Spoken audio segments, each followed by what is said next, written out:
Hello दोस्तों, आपका अपना YouTube चैनल श्री निधि एकेडमी आपका हार्दिक स्वागत करता है। मैं हूं जितेंद्र कुमार और आज की वीडियो में हम क्वथनांक के विषय में जानने वाले हैं कि क्वथनांक क्या होता है। तो वीडियो में अंत तक बने रहिए। अगर आप इस चैनल पर नए हैं तो चैनल को सब्सक्राइब कीजिए, वीडियो को लाइक कीजिए और ज़्यादा ज़्यादा इसको शेयर कीजिए। ठीक है, तो बात करते हैं कि क्वथनांक क्या होता है। एक साधारण सी परिभाषा है, बचपन से हम पढ़ते आए हैं कि क्वथनांक क्या होता है कि कोई भी द्रव है जिस ताप पर वह उबल जाए वो इसका क्वथनांक होता है। ठीक है, अब इसकी पहली परिभाषा तो यही है कि जिस ताप पर कोई द्रव उबलने लगता है उस ताप को उस द्रव का क्वथनांक कहते हैं। ठीक है, अब इसकी दूसरी परिभाषा लिखी हुई है कि जिस ताप पर किसी विलयन का वाष्प दाब, ठीक है, जब हम किसी विलयन को उबालेंगे उसमें ताप देंगे, उसको जब ताप देंगे तो वो वाष्प में बदलता है। ठीक है, वाष्प बढ़ती है, जैसे जैसे ताप बढ़ता रहेगा वाष्प का दाब बढ़ता रहेगा। ठीक है, अब जो द्रव वाष्प में बदल रहा है उसका दाब है, और हमने पिछली वीडियो में बताया था कि एक उस दाब के भी ऊपर वायुमंडलीय दाब है। जितना भी ऊपर अनंत वायुमंडल फैला हुआ है चारों तरफ, ठीक है, जितने किलोमीटर का, 8 किलोमीटर बताते हैं लगभग, कि 8 किलोमीटर का जो वायुमंडल है वो दाब डाल रहा है सब पर, हम पर, तुम पर, सब पर दाब डाल रहा है। और जो पानी उबल रहा है, जो द्रव उबल रहा है उस पर भी दाब डालेगा वो। ठीक है, अब ऊपर भी वायुमंडलीय दाब है और नीचे से जो हमारा द्रव उबल रहा है, जो विलयन उबल रहा है, उसका भी दाब बढ़ता जा रहा है और दाब बढ़ता जा रहा है, बढ़ता जाएगा, बढ़ता जाएगा। तो ये मानिए कि जो वायुमंडलीय दाब है, जो हमारा वायुमंडलीय दाब है, और ये हमारा क्या है, जो द्रव वाष्प में बदल रहा है उसका दाब है। ये वायुमंडलीय दाब है और ये क्या है, उस द्रव का दाब है जो वाष्प में बदल रहा है, और धीरे धीरे बढ़ता जाएगा, बढ़ता जाएगा, बढ़ता जाएगा, बढ़ता जाएगा और बढ़ता जाएगा। और जिस कंडीशन में जो हमारे द्रव का वाष्प दाब है वायुमंडलीय दाब के बराबर हो जाएगा तो उसी समय हमारा विलयन उबल जाएगा। ठीक है, अन्यथा जब तक द्रव का वाष्प दाब और वायुमंडलीय दाब बराबर नहीं होंगे वो हमारा विलयन उबलने वाला नहीं है। ठीक है, पढ़ते हैं, जिस ताप पर किसी विलयन का वाष्प दाब वायुमंडलीय दाब के बराबर हो जाता है, वायुमंडलीय दाब के बराबर हो जाता है, उस ताप को उस विलयन का क्वथनांक कहते हैं। ठीक है, जिस ताप पर किसी विलयन का वाष्प दाब वायुमंडलीय दाब के बराबर हो जाता है उस ताप को उस विलयन का क्वथनांक कहते हैं। ठीक है, कि मेन बात क्या है, जो हमारा विलयन है उसका जो वाष्प दाब है वो वायुमंडलीय दाब के बराबर होता है। ठीक है, और एक बात, वायुमंडलीय दाब सब जगह बराबर नहीं होता है। ठीक है, हम नीचे जाएंगे तो वायुमंडलीय दाब बढ़ेगा, ऊपर जाएंगे तो वायुमंडलीय दाब घटेगा, पहाड़ों पे पहुंच जाएं तो वायुमंडलीय दाब घटेगा। ठीक है, समझेंगे चित्र के माध्यम से। ये हमारी धरती माता है, क्या है, ये धरती है, और यहां पर होता है 746 वायुमंडलीय दाब। ठीक है, धरती पर है 746 वायुमंडलीय दाब। ठीक है, और यहां पर कोई हमारा द्रव उबल रहा है। ठीक है, चमक तो रहा होगा, बर्तन थोड़ा छोटा है। ठीक है, अब इसमें द्रव भरा हुआ है। ठीक है, चित्र थोड़ा बड़ा बनाते हैं। ठीक है, चित्र थोड़ा बड़ा बनाते हैं। अब ये हमारा पात्र है। ठीक है, और आग जल रही है और इसमें कोई द्रव भरा हुआ है, पानी भरा हुआ है, कुछ भी भरा हुआ है, ठीक है। अब जब हम इसको उबालेंगे तो इसका दाब बढ़ेगा, ठीक है, दाब बढ़ेगा। और जिस समय इसका दाब 746 वायुमंडलीय दाब के बराबर हो जाएगा, जिस कंडीशन में इस द्रव के जो वाष्प बनेगी उस वाष्प का दाब 746 वायुमंडलीय दाब के बराबर हो जाएगा, उस कंडीशन में ये उबल जाएगा, उस कंडीशन में ये उबल जाएगा, ठीक है। अब हमने देखा है कि जो प्रेशर कुकर होता है, क्या होता है, प्रेशर कुकर, उसमें खाना जल्दी बन जाता है, उसमें खाना जल्दी बन जाता है, जबकि अगर खुले में बनाएं तो खाना जो है वो देर में बनता है, ठीक है। इसके कारण समझेंगे, ठीक है।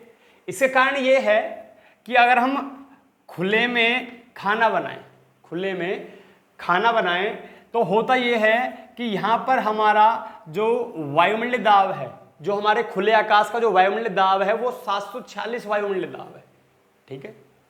अब जब हम 746 वायुमंडलीय दाब, ठीक है, मान लेते हैं इसकी रेखा यहां पर है 746 की। अब जो हम इस द्रव को, ठीक है, उबाल रहे हैं उसका वायुमंडलीय दाब यहां पर है, जो भी होगा इसका वायुमंडलीय दाब, जब इसे उबालेंगे तो धीरे धीरे ये वायुमंडलीय दाब बढ़ता जाएगा, बढ़ता जाएगा, बढ़ता जाएगा, बढ़ता जाएगा, और यहां तक पहुंचने में जितना भी ताप लगेगा, ठीक है, जितना भी ताप हमारा लगेगा तो टोटल ऊष्मा, उबलने से पहले टोटल ऊष्मा हमारा जो द्रव है, द्रव में कोई सब्जी पक रही है या आलू उबल रहे हैं, तो जब तक ये नहीं उबलेगा टोटल जो ऊष्मा मिलती है वो हमारे द्रव को मिलती है, ठीक है। टोटल जो ऊष्मा है हमारी हमारे द्रव को मिलेगी जब तक हमारा द्रव नहीं उबलेगा, ठीक है। हम देखते हैं कि हमारा खाना बन गया, वो कच्चा रह गया, खाना तो बन गया, सब्जी बन गई लेकिन कच्ची रह गई, ठीक है। उसका कारण बता देता हूं मैं।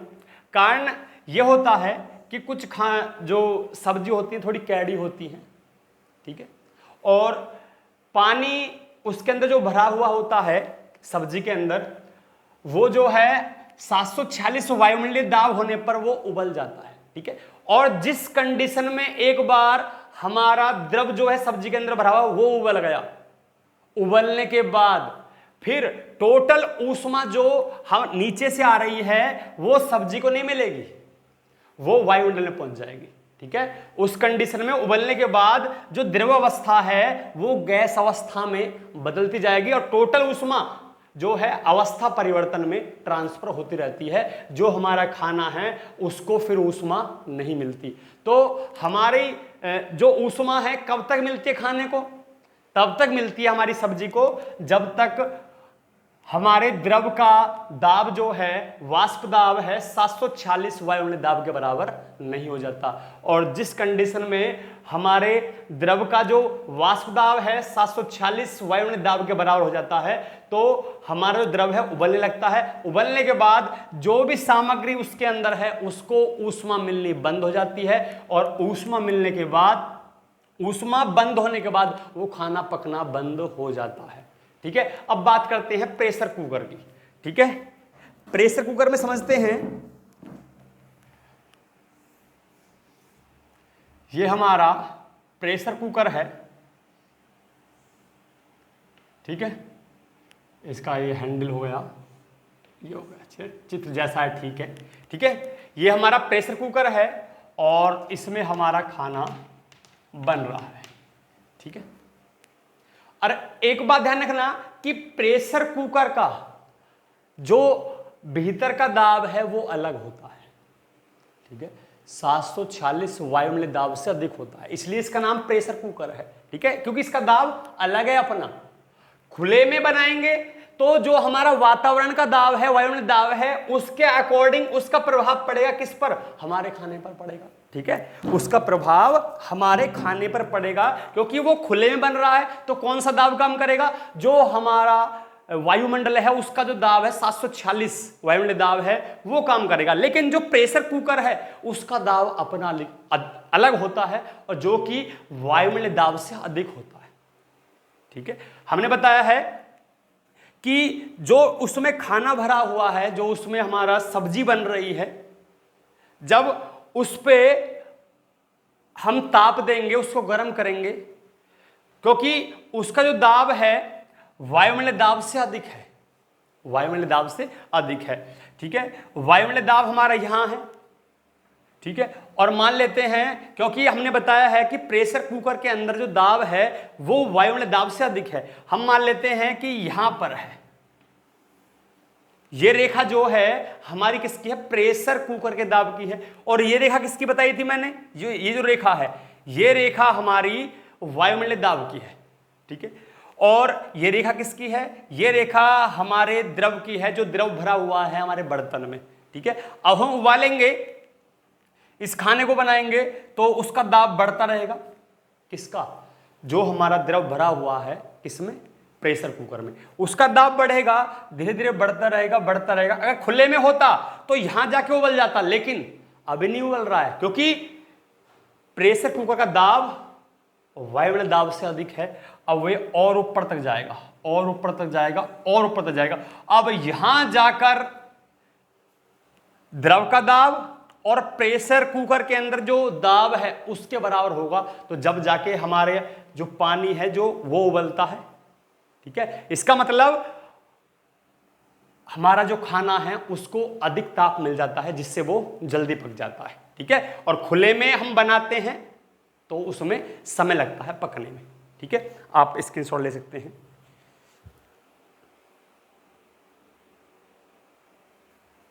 इसके अलावा पहाड़ों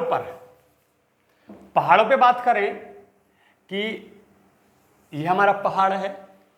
हमने बताया कि जब हम धरती पे खाना बनाते हैं, धरती पे मतलब हम धरती पर स्थित हैं, उस कंडीशन में हम बर्तन में खाना बनाएंगे तो वायुमंडलीय दाब कितना है, 746 है। हमारे जो द्रव है उसके जो वाष्प दाब है वो 746 वायुमंडलीय दाब के बराबर होने पर उबल जाता है। ठीक है, अब हम जब पहाड़ों पे पहुंचते हैं, और जब हम अपना बर्तन रखते हैं और बर्तन रखने पर जब उसको गर्म करते हैं, ठीक है, अब वहां पर जो वायुमंडलीय दाब है वो कम होता है, वहां पर वायुमंडलीय दाब कम होता है।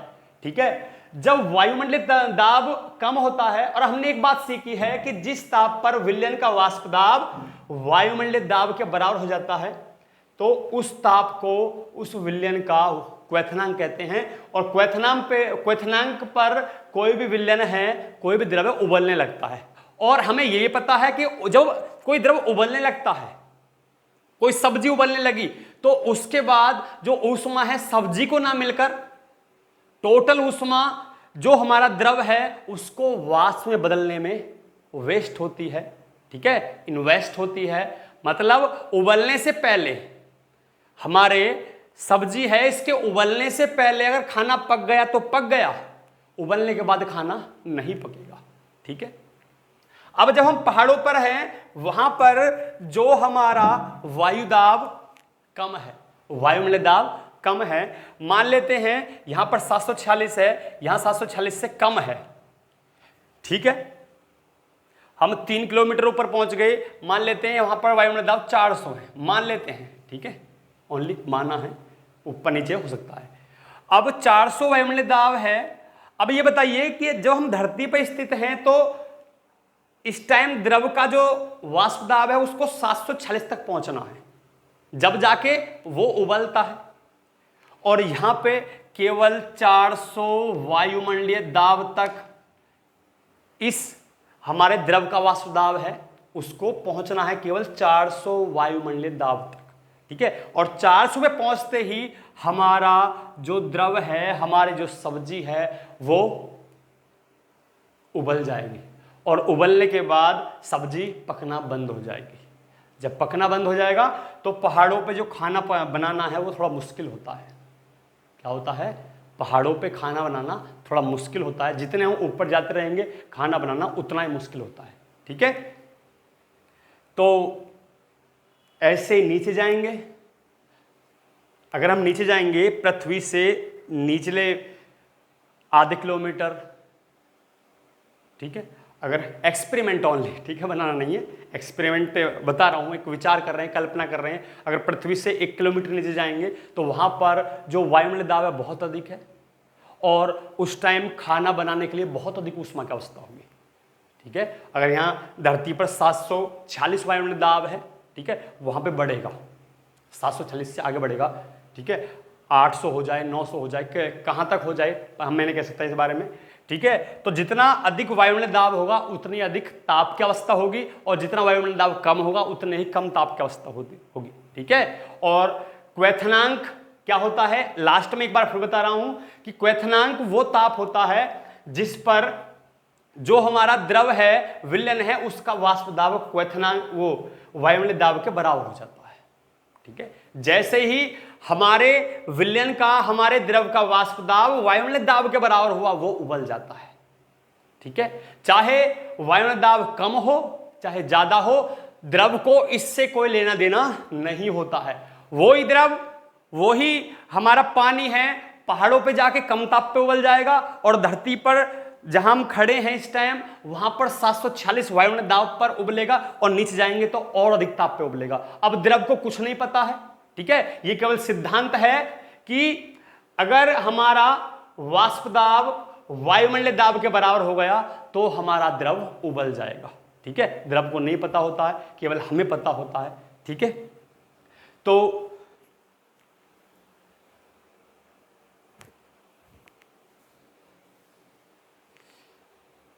तो आप समझ गए होंगे।